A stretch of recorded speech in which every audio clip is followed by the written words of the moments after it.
ओम ओम श्री सद्गुरुदेव भगवान की जय। बोलो जय सिया राम, जय जय सिया राम। श्री गुरु पद नख मणि गण ज्योति, सोमिरत दिव्य दृष्टि होती। ओघरहि विमल बिलोचन हिय के, मिटाहि दोष दुख भव रजनी के। सोझहि रामचरित मणि मानिक, गोप्त प्रगट जो जेहि खानिक। बड़ा ही सुंदर भजन है। आप लोगों को पहले भजन फिर उसका अर्थ आज के सत्संग में सुनने को मिलेगा। एक साधक का, एक हर भक्त का और एक महापुरुष का यही उपदेश होता है कि मन बनी के बैरागी, मन बनी के बैरागी, निकसी कहीं हेरो हरि के। एक तरफ तो संत महापुरुष कहते हैं कि भगवान हृदय में रहते हैं।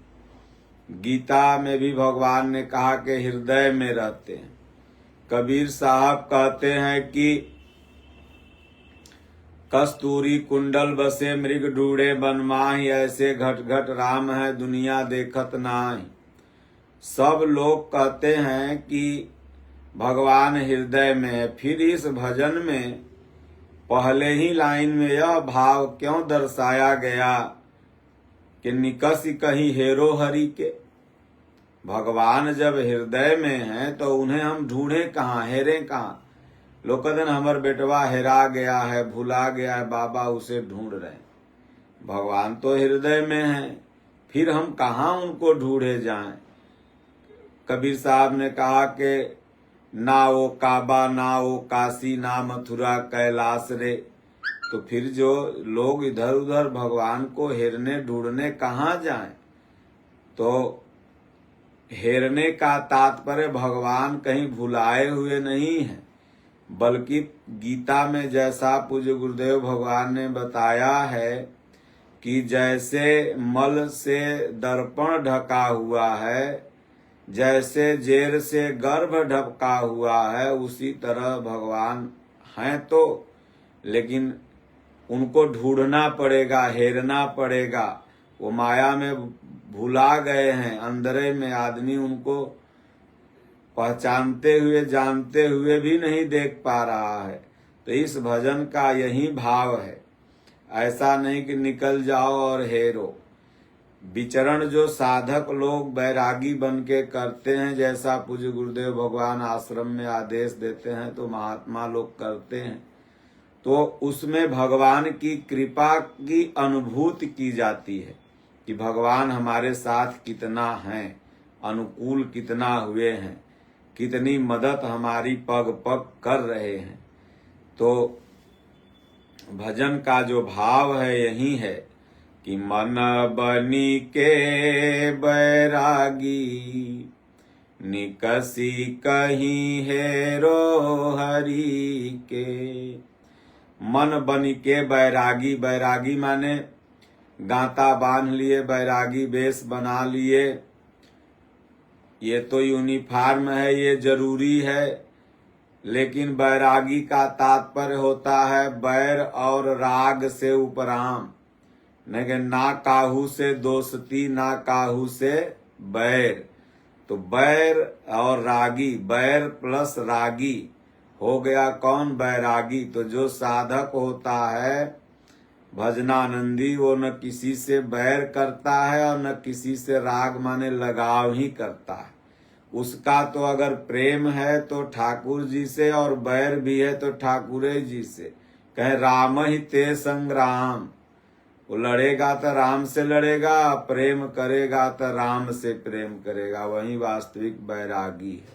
लड़ने का तात्पर्य है कि जब मन बस में नहीं होता है तो भगवान से साधक कहता क्या प्रभु नहीं होगा। जैसे दादा गुरु महाराज चित्रकूट में भगवान से लड़ गए, बोले भगवान बने बैठे हो, ला के पटक दिए, यहाँ न खाने का व्यवस्था न रहने का व्यवस्था, यही तो लड़ना हुआ। भक्त कभी भगवान से हठ धर्मिता करता है।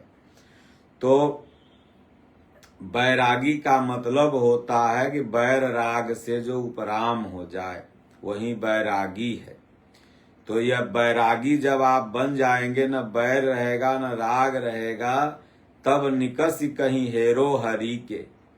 फिर इस संसार में कहीं भी निकस के निकल के चले जाओगे, वो हरि की छाया साथ साथ रहेगी। जैसे काग भुसुंडी महाराज जी रोटी लेकर के भागे जब, तो भगवान का जो भुजा था, जह जह दूरी उड़ाऊं आकाशा, अतः भुज निज देखऊं हरि पासा। जितना कस्बा में दौड़ल जाए तो भगवान के भुजा एकदम नजदीक ही में। कह रे बाप रे, ये तो लड़का थे, इनकर भुजा इतना बड़ा कैसे, और रोटी के लिए दौड़ रहे हैं, जूठन के लिए। तो इसी को एक महापुरुष ने बड़ा सुंदर ढंग से पिरोया कि कहें काग के भाग सुनोरी सजनी, हरि हाथ से ले गयो माखन रोटी। कौआ का इतना बड़ा भाग देखो कि हम लोग को प्रसादी नहीं मिलता है, भगवान के जूठे लेके भाग गया। तो इसलिए मन बनी के बैरागी, निकसी कहीं हेरो हरि के। भगवान को हेरो खोजो, उनकी कृपा की अनुभूति करो, यो हृदय में ही दिखाई देंगे। और आगे कहते हैं कि भूमि शयन कुश आसन ले लो। जब साधक साधना अवस्था में रहता है, हम सब लोग भी जब आश्रम में थे, पूज्य गुरुदेव भगवान के शरण में अभी भी जो तमाम साधक साधना कर रहे हैं, वो भूमि पर सोते हैं। कुश का आसन होता है। एक तो यह बाहरी दृष्टांत हुआ, लेकिन भूमि शयन कुश आसन ले लो, ये धड़ धरती का एक ही लेखा, जस बाहर तस भीतर देखा। इस शरीर को भगवान के श्री चरणों में समर्पित कर दो, यही हुआ भूमि शयन।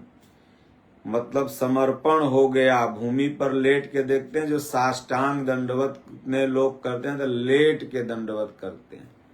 तो यही भूमि शयन कुश आसन ले लो। जब समर्पण हो जाएगा तो कुशलता पूर्वक मन आसीन हो जाएगा। मन का रुकना ही आसन है। कहें के आसन मारे क्या हुआ, जो मुईन मन की आस, ज्यों कोल्हू के बैल का घर ही कोस 50। तो मन आसीन हो जाए। कब होगा, जब बैरागी बन जाओगे, बैर और राग से उपराम हो जाओगे। तो भूमि शयन कुश आसन ले लो, तजी दो महल अटारी, पलंग सुख बारादरी के। बाहरी जो महल है और आंतरिक जो भी है, मन रोज महल बना रहा है। बाहरी महल भी है, उसको भी साधक परित्याग कर देता है, और एक महल रोज मनवा बनाता है। ये करेंगे वो करेंगे, दिल्ली में भले पैसा न रहे, लेकिन वो मने मन महल बन जाए। पटनों में, बम्बईयों में, दिल्लियों में, 4 लाइन के किनारे, हाँ रोज महल बना। तो ये महल अटारी, अब भले बेचारा के टूटही खटिया रहे, लेकिन मनवा पलंग के सुख ले ले है कि चलो आज भाई गनरा पर सूत लो, काल हो जाई भगवान का आशीर्वाद तो तनी पलंगों पर सूत लेंगे। तो कहते हैं इसको त्याग दो, कहता जी दो, ये मन जो महल अटारी पलंग सब बना रहा है अपने, इसको त्यागो और बैरागी बनो। बैरागी माने बैर और राग से उपराम हो जाओ।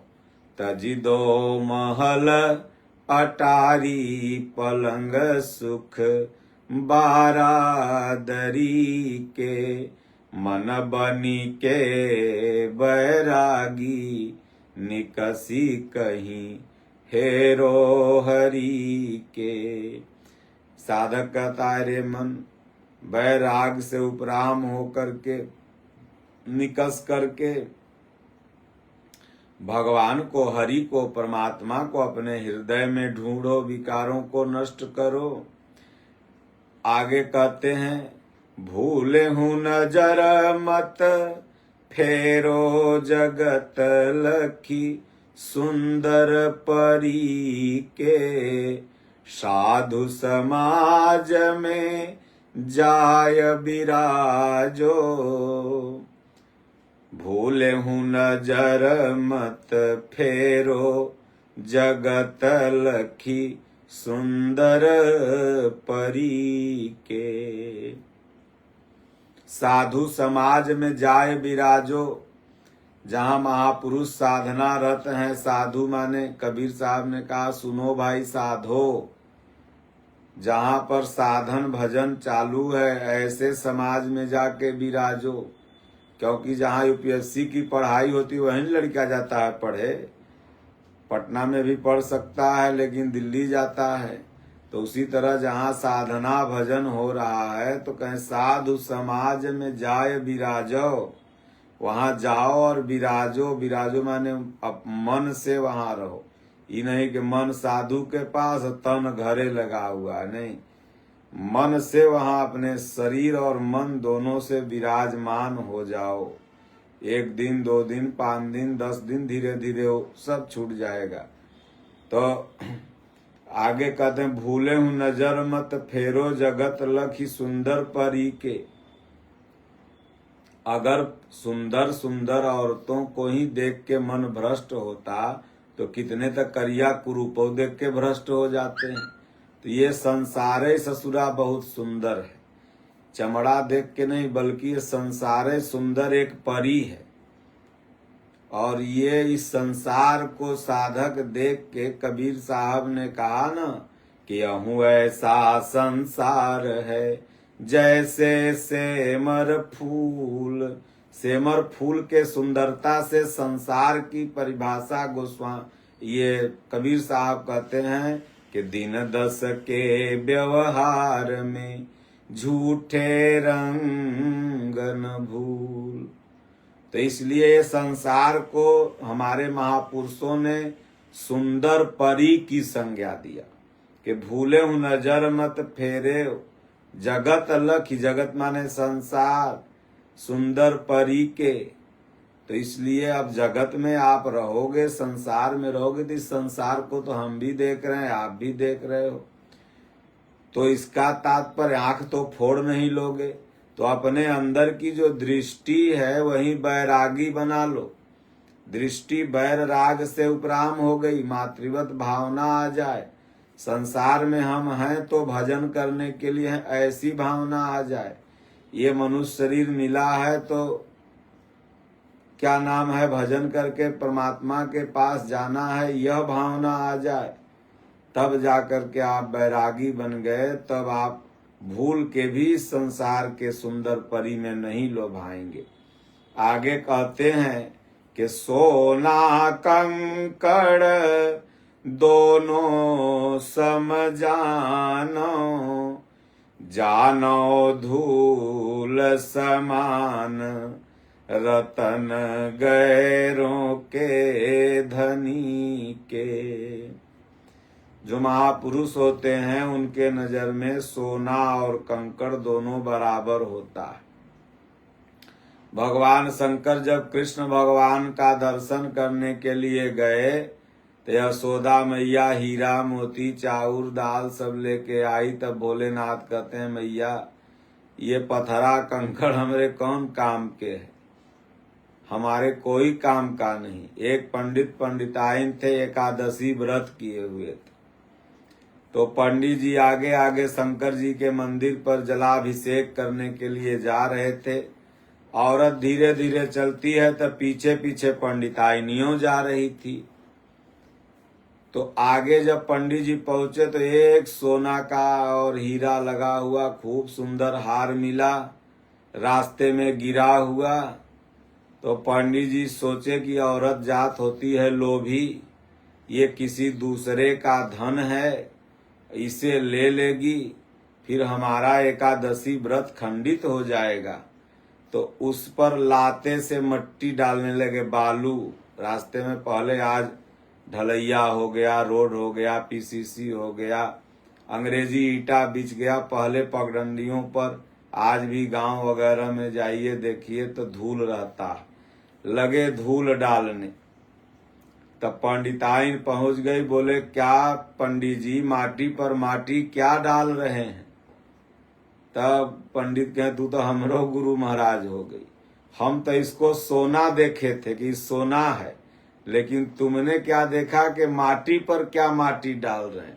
मतलब तुम तो इस सोनवा को माटी समझ रही, इसलिए तू तो पंडिताइन हमरो गुरु हो गई। तो जो बैरागी हो गया उसके लिए कंकड़ सोना सब धूल के समान है। तो क्योंकि बैर और राग से उपराम हो गया तो कह सोना कंकड़ दोनों सम जानो, जानो धूल समान, रतन गैरों के धनी के। गैरों का रतन धन क्यों न हो, दूसरे का। कहा गया पर गोस्वामी जी ने कहा कि दूसरे का धन विष से भी बड़ा विष भारी है, धन पराव विष ते विष भारी। दादा गुरु महाराज को यही आकाशवाणी हुई थी। जब आम रात में तोड़वाने के लिए चेला सब तैयार हो गया तो दादा गुरु महाराज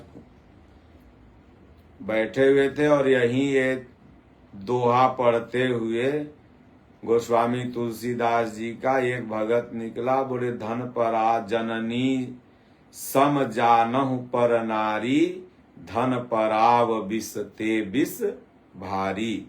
मतलब दूसरे की नारी को गृहस्थों को चाहिए कि माता के समान समझे, और संत लोग तो मातृवत समझते ही हैं।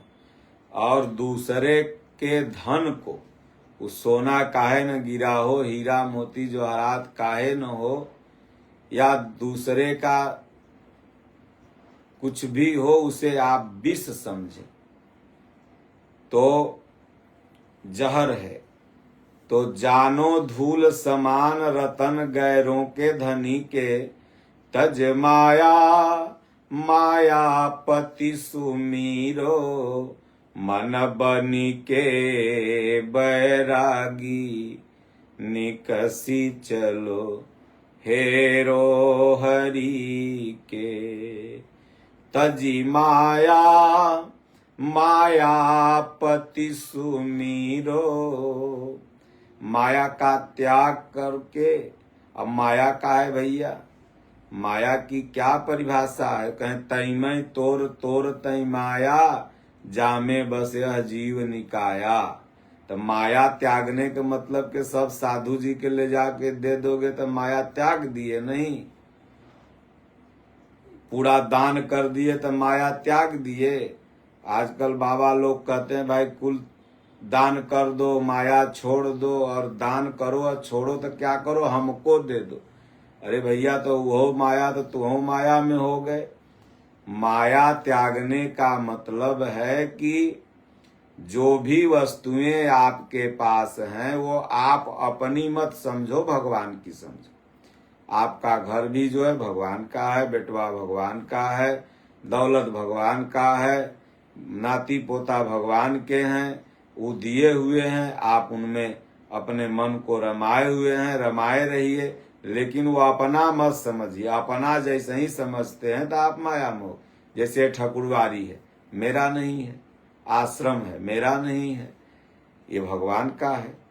तो जैसे ही हमने समझ लिया, फिर भगवान जानेंगे कौन देखेगा, जो रहेगा देखेगा, नहीं देखेगा। तो हम समझें कि भगवान का, उसी तरह घर में रहो, समझो भगवान का। यही हुआ माया को त्यागना। ये संसार जैसे किसका है? भगवान का है।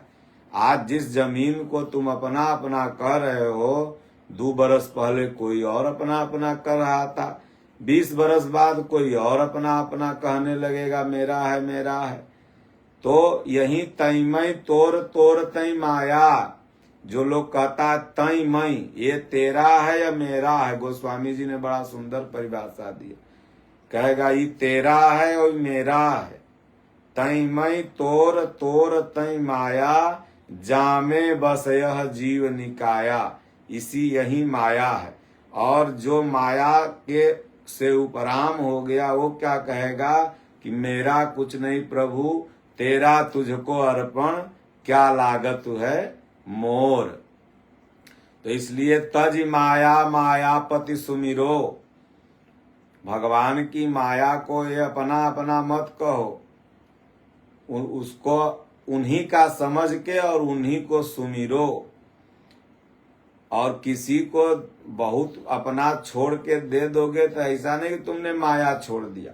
वस्तुओं के छोड़ने का नाम अगर माया होता तो जितने दरिद्र थे वो सब पहले ही साधु बन जाते।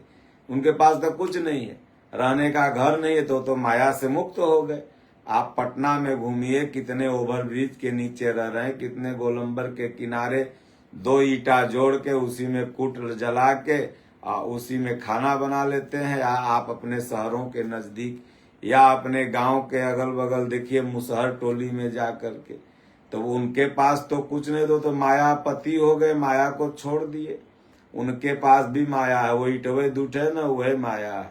उसके लिए रोज लड़ते रहते हैं, हमर चिमकी ले लिया, हमर टेंट वाला बरसाती ले लिया, वो भी उनके लिए लड़ रहे हैं। और जो समझ लिया भाई भगवान का है, वही माया का परित्याग कर दिया और फिर मायापति को सुमरने लगा। तो तजी माया मायापति सुमीरो, सुंदर श्याम शरीर, मुकुट मोती और मणि के, मन होई जा बैरागी, निकसी चला खोजा हरि के। मन बनी के बैरागी, निकस कहीं हेरा हरि के। परमात्मा का सुंदर श्याम शरीर है। भगवान का जब कोई रूप नहीं तो फिर ये श्याम शरीर कैसा? श्यामलता जो है ना, श्याम रंग बड़ा सुंदर रंग है।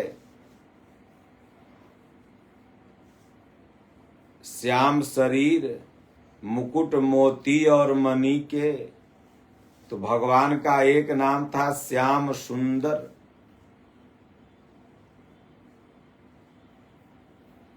तो जीवन की जब शाम होने लगे तो शाम के समय देखिए बादल कितना सुंदर लगता है।